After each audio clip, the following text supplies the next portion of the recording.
అంటరానితనం రూపం మార్చుకుంది అంతే. ఆలోచన చేయమని అడుగుతా ఉన్నా. అంటరానితనం అంటే కేవలం ఫలానా వ్యక్తుల్ని కేవలం భౌతికంగా ముట్టుకోకూడదు, దూరం పెట్టడం మాత్రమే అంటరానితనం కాదు. అంటరానితనం అంటే పేదలు ఏ బడిలో చదువుకుంటున్నారో ఆ గవర్నమెంట్ బడిని పాడు పెట్టడం కూడా రూపం మార్చుకున్న అంటరానితనమే అని చెప్పి నేను ఈ సందర్భంగా తెలియజేస్తా ఉన్నాను. డబ్బులున్న పిల్లలకు, డబ్బులున్న వారి పిల్లలకు ఒక మీడియం, పేద పిల్లలకు మరో మీడియం అని వివక్ష పాటించి పేద పిల్లలు తెలుగు మీడియంలోనే చదవాలని, వారు ఇంగ్లీష్ మీడియంలో చదవరాదని బరి తెగించి వాదించడం కూడా రూపం మార్చుకున్న అంటరానితనమే. ఈరోజు కూడా ఈ అహంకారులు, ఈ పెత్తందారులు తమ పత్రికలో రాశారు. ఈరోజు పొద్దున్నే కూడా పత్రిక చదివా. అంబేద్కర్ గారు తెలుగు మీడియం మాత్రమే ఉండాలని అన్నాడట. నిజంగా ఈ పెత్తందారుల పిల్లలు, ఈ పెత్తందారుల మనవళ్ళు మాత్రం ఇంగ్లీష్ మీడియంలోనే చదువుతారట. నిజంగా ఇలా మాటలు చూస్తే నిజంగా ఒక నిజం చెప్పకూడదు, అబద్ధాలు ఏ స్థాయిలో చెప్తా ఉన్నారు అని చెప్పి చూస్తే నిజంగా గుండెకు బాధ అనిపిస్తుంది. వాస్తవం ఏమిటి అని అంటే, నిజమేమిటో అంటే, అంబేద్కర్ గారు చదువుకున్నది ఇంగ్లీష్ మీడియంలో. ఆయన పిల్లవాడిగా 4వ తరగతి ఇంగ్లీష్ మీడియంలో 4వ తరగతి ఆయన పాస్ అయినప్పుడు ఆయన బంధుమిత్రులంతా కూడా పండగ చేసుకున్నారట. కానీ ఈ పెత్తందారుల పత్రిక, ఆ ఈనాడు పత్రిక, కానీ ఆ పత్రిక ముసుగులో తాము పాటించే ఈ అంటరానితనాన్ని, అబద్ధాలతో అందమైన మేకప్ వేయాలనుకున్న ఇలాంటి దుర్మార్గులు, ఇలాంటి నీచులు మన దళితులకు, మన బహుజనులకు వ్యతిరేకులు, చివరికి చరిత్ర కూడా ఇలాంటి వాళ్ళు వక్రీకరిస్తూ రాతలు రాస్తా ఉన్నారు అనంటే ఏ స్థాయికి నిజంగా పాత్రికేయం పడిపోయింది అని చెప్పి ఆలోచన చేయమని కోరుతా ఉన్నా. ఈరోజు పేద కులాల వారు ఎప్పటికీ కూడా తమ పొలాలలో పనివారిగానే ఉండిపోవాలట.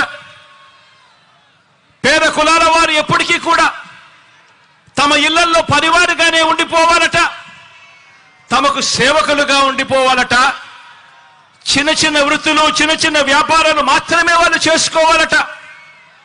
తమ అవసరాలు తీర్చే వారిగా మాత్రమే వాళ్ళు మిగిలిపోవాలట. ఇలాంటి ఆలోచనలు కూడా రూపం మార్చుకున్న అంటరానితనమే. పేదలు ఏ హాస్పిటల్లోకి వైద్యం చేయించుకుంటున్నారో ఆ గవర్నమెంట్ హాస్పిటళ్లలో ఎక్కడైతే పేదలకు ఉచితంగా వైద్యం అందుతా ఉందో అటువంటి హాస్పిటల్ కూడా నీరుగార్చడం, పేదలు ఏ బస్సుల్లో అయితే ఎక్కుతున్నారో ఆ ఆర్టీసీని కూడా ప్రైవేట్కు అమ్మేయాలని అనుకోవడం, ఇవన్నీ కూడా రూపం మార్చుకున్న అంటరానితనమే.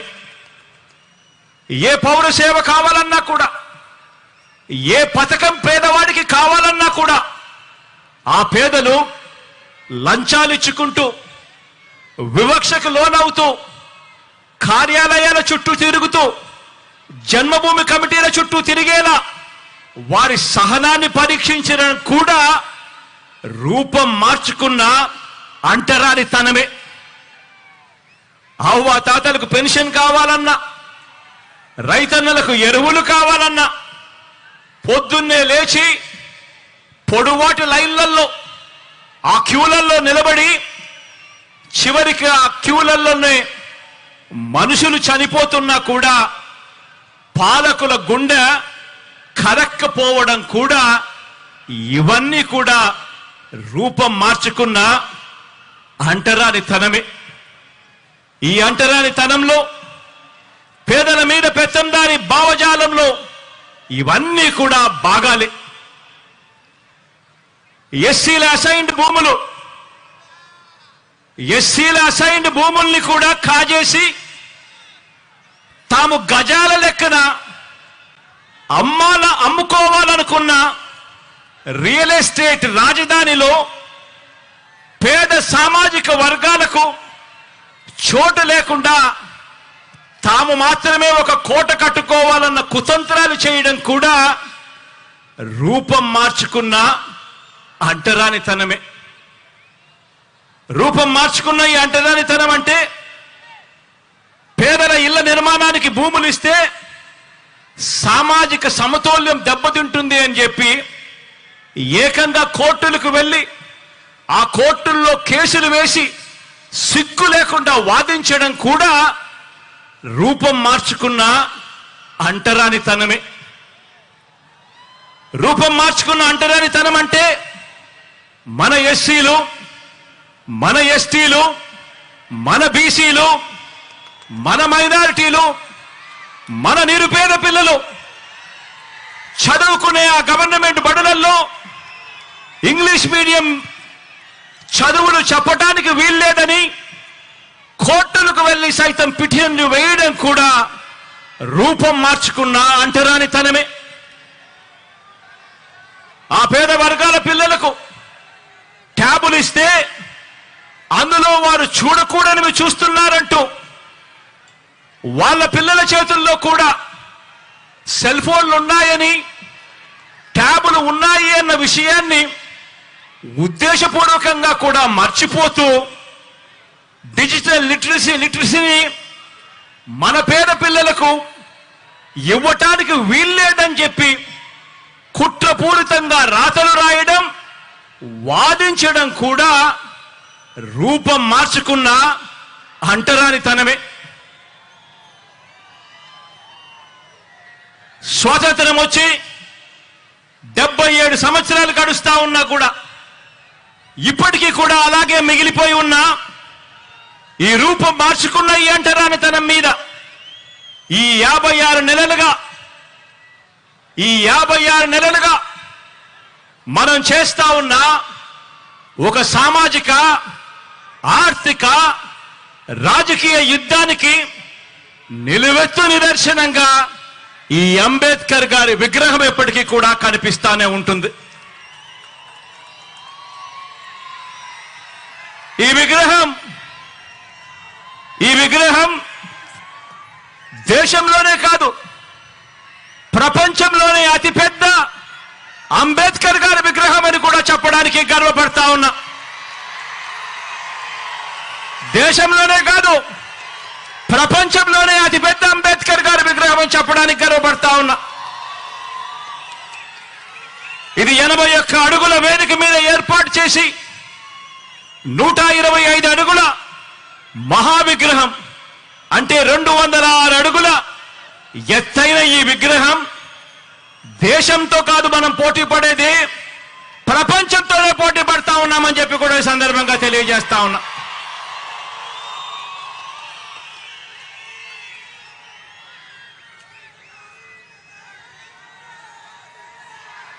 తరతరాలు కూడా ఈ ఆకాశమంతటి మహానుభావుడి, ఈ ఆకాశమంతటి వ్యక్తిత్వాన్ని గుర్తు చేసుకోవాలి. ప్రతి పిల్లాడు, ప్రతి పాప కూడా ఆయన జీవిత చరిత్ర నుంచి స్ఫూర్తిని తెచ్చుకోవాలి. ఎందుకంటే అభివృద్ధికి, అభ్యుదయానికి మధ్య అవినాభావ సంబంధం అంబేద్కర్ గారి భావజాలం. ఇలాంటి భావజాలం మన పెత్తందారులకు మాత్రం నచ్చదు. పెత్తందారులు అంటే ఎవరో మీ అందరికీ బాగా ఈ పాటికి అర్థమై ఉంటుంది అనుకుంటా ఉన్నాను.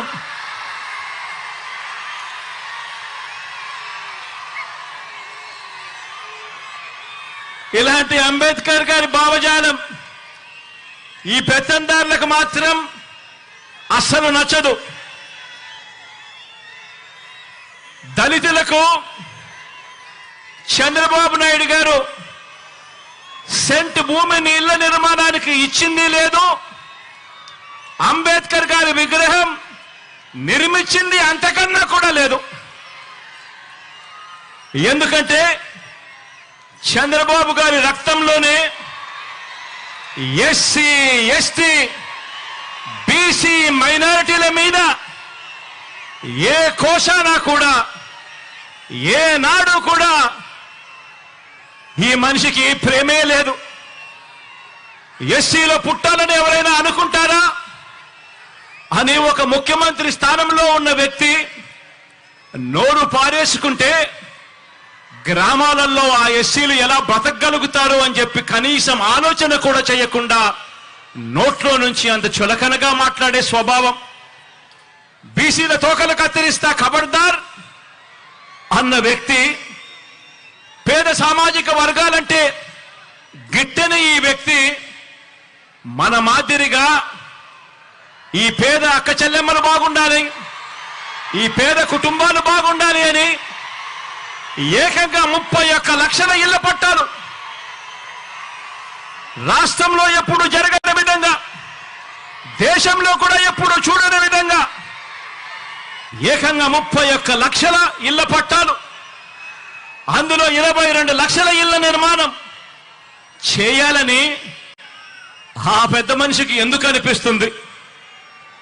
పెత్తందారి పార్టీలకు, ఈ పెత్తందారి నాయకులకు చదువుకునే మన పేద పిల్లలకు ఒక అమ్మఒడి ఇవ్వాలని, ఓ విద్యా దీవెన ఇవ్వాలని, ఓ వసతి దీవెన ఇవ్వాలని, ఓ గోరు ముద్ద ఇవ్వాలని, ఓ విద్యా కానుక ఇవ్వాలని, ఓ ట్యాబులు ఇవ్వాలని, ఓ ఇంగ్లీష్ మీడియంలో చదువులు చెప్పించాలని, బైలింగ్వల్ టెక్స్ట్ బుక్స్ ఇవ్వాలని, మన గవర్నమెంట్ బడులలో మన క్లాస్ రూమ్లలో డిజిటైజేషన్ జరగాలి అని, ఐఎఫ్పీలను ఏర్పాటు చేయాలని, నాడు నేడుతో మన చదువులు మన బడులు రూపురేఖలు మార్చాలి అని ఇటువంటి పెత్తందారి నాయకులకు గాని, ఇటువంటి పెత్తందారి పార్టీలకు గాని ఎందుకు అనిపిస్తుంది అని ఒక్కసారి ఆలోచన చేయమని అడుగుతా ఉన్నా.